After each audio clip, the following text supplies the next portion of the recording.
അപ്പോൾ ഈ ഒരു ഡിസൈൻ ചെയ്യുന്നതിന് ആദ്യം നമുക്ക് പാറ്റേൺ കട്ട് ചെയ്തെടുക്കാം. പാറ്റേൺ കട്ട് ചെയ്തെടുക്കുകയാണെങ്കിൽ എളുപ്പമായിരിക്കും. നമ്മളിപ്പോൾ എത്ര ഡിസൈൻസ് വേണമെങ്കിലും കൊടുക്കാൻ വേണ്ടിയിട്ട് എളുപ്പമായിരിക്കും. അപ്പോൾ നമുക്ക് പാറ്റേൺ കട്ട് ചെയ്തെടുക്കാം. അതിനെ അപ്പോൾ നമ്മുടെ ഈ ഒരു ബോർഡറിലാണല്ലോ ചെയ്യുന്നത്. അപ്പോൾ അത് എത്രയുണ്ട് എന്നുള്ളത് നമ്മളൊന്ന് അളന്ന് വെച്ച് കഴിഞ്ഞാൽ നമുക്ക് ഈസി ആയിട്ട് വർക്ക് ചെയ്യാൻ പറ്റും. ഇപ്പോൾ ഇതൊരു ഓൾമോസ്റ്റ് 3 കാൽക്കുലേറ്റ് ചെയ്യാം, ഒരു 3 ഇഞ്ചസ് കാൽക്കുലേറ്റ് ചെയ്യാം.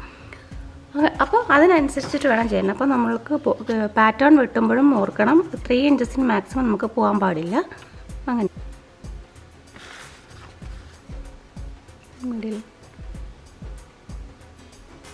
അത് ഇതുപോലെ ഒരു യു പോലെ കട്ട് ചെയ്തേക്കാം.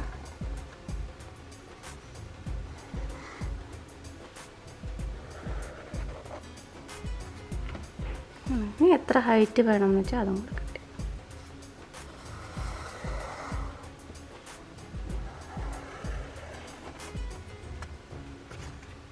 ഇത് കട്ട് ചെയ്യാം.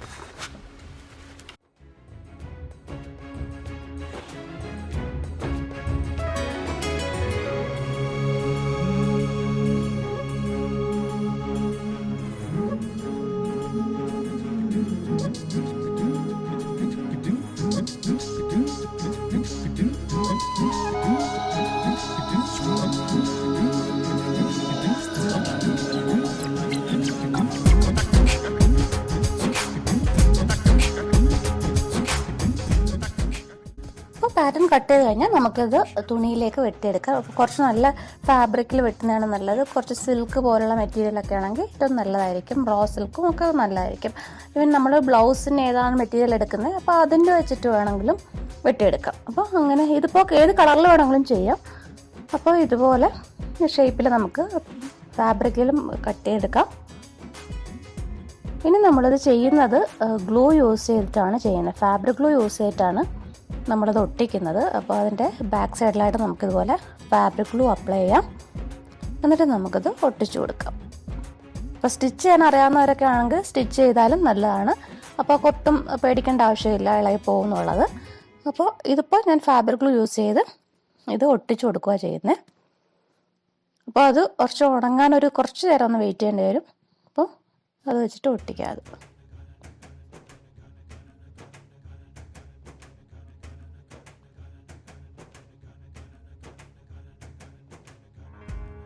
ഇതിപ്പോൾ ഞാൻ യൂസ് ചെയ്യുന്ന മെറ്റീരിയൽ അത്ര നല്ല മെറ്റീരിയൽ അല്ല. അത് എൻ്റെ കയ്യിൽ സിൽക്കിൻ്റെ മെറ്റീരിയൽ ഒന്നും കിട്ടിയില്ല, എല്ലാം കഴിഞ്ഞു. അപ്പോൾ ഞാനിപ്പോൾ ഉണ്ടായിരുന്ന ഒരു മെറ്റീരിയൽ ഉപയോഗിച്ചിട്ടുണ്ടെങ്കിൽ ചെയ്യുന്നതേ ഉള്ളൂ. അപ്പോൾ നല്ല മെറ്റീരിയൽ ആണെങ്കിൽ അതാണ് ഏറ്റവും നല്ലത്, കുറച്ച് ഇതായിട്ടുള്ള. പിന്നെ നമ്മൾ ഇതുപോലുള്ള ചെറിയ ബീഡ്സ് ഉണ്ടല്ലോ അത് വെച്ചിട്ടാണ് ചെയ്യുന്നത്. അപ്പോൾ കുറച്ചും കൂടെ വലിയ ഒരു ബോൾ ടൈപ്പ് ബീഡ്സ് ഉണ്ടെങ്കിൽ അതാണ് നല്ലതും. അതും എൻ്റെ കയ്യിൽ സ്റ്റോക്ക് ഉണ്ടായിരുന്നില്ല. അപ്പോൾ ഇത് വെച്ചിട്ട് അങ്ങ് ചെയ്യുക ചെയ്താൽ ഇത് ചെയ്യുമ്പോൾ കുറച്ചുകൂടി ചെറുതാണ്. അപ്പോൾ അതുകൊണ്ട് ഒത്തിരി നമ്മൾ കൊരുത്തെടുക്കേണ്ടി വരും.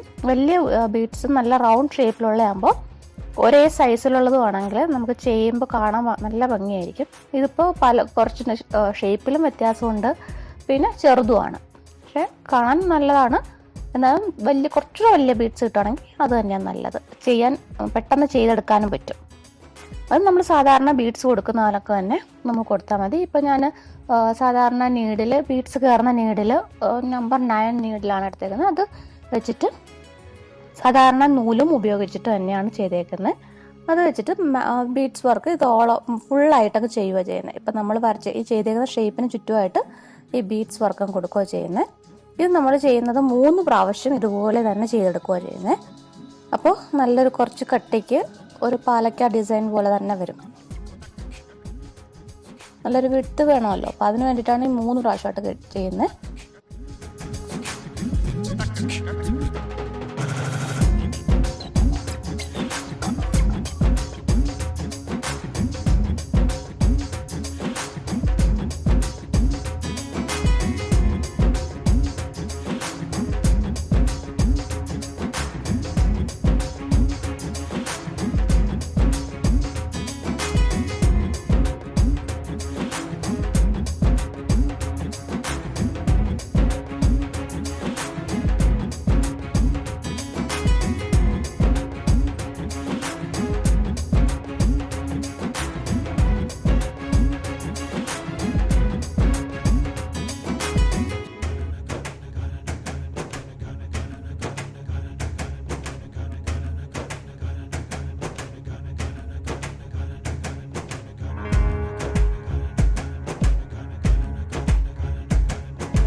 കേട്ടോ. ഇപ്പോൾ ഇതുപോലെ 3 പ്രാവശ്യം ഇതുപോലെ ചുറ്റും ചെയ്തെടുത്ത് കഴിഞ്ഞിട്ടുണ്ട്.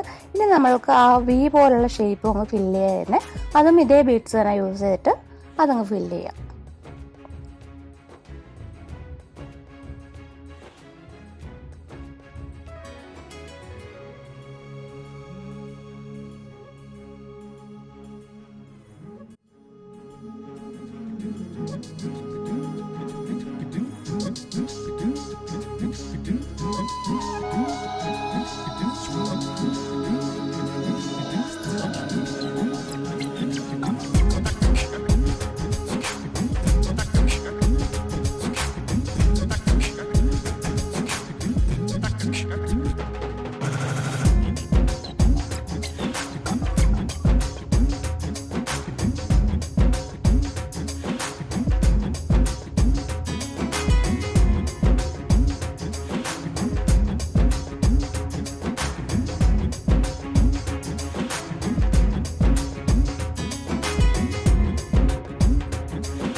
ഇത്രയും ചെയ്ത് കഴിഞ്ഞാൽ നമ്മൾ ഫാബ്രിക്കിൽ യൂസ് ചെയ്ത് റെഡ് കളറിലെ സ്റ്റോൺ ഉണ്ടല്ലോ അത് നമ്മൾ വെച്ച് കൊടുക്കുകയോ ചെയ്യുന്നത്.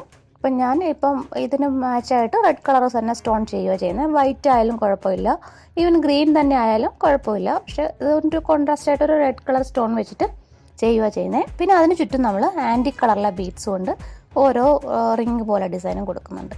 അപ്പോൾ ആദ്യം ഈ റെഡ് കളറിലെ ബീഡ്സ് കൊടുക്കാം, റെഡ് കളറിലെ സ്റ്റോൺസ് കൊടുക്കാം നമുക്ക്.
ഇത്രയും ചെയ്ത് കഴിഞ്ഞാൽ നമ്മളിത് ചെയ്യുന്നത് കുറച്ച് വലിയ ബോൾ ടൈപ്പ് ബീഡ്സ് വെച്ചിട്ട് നമ്മൾ ഇതിന് ചുറ്റുമായിട്ട് ഒരു ലൈൻ പോലെ കൊടുക്കുക ചെയ്യുന്നത്.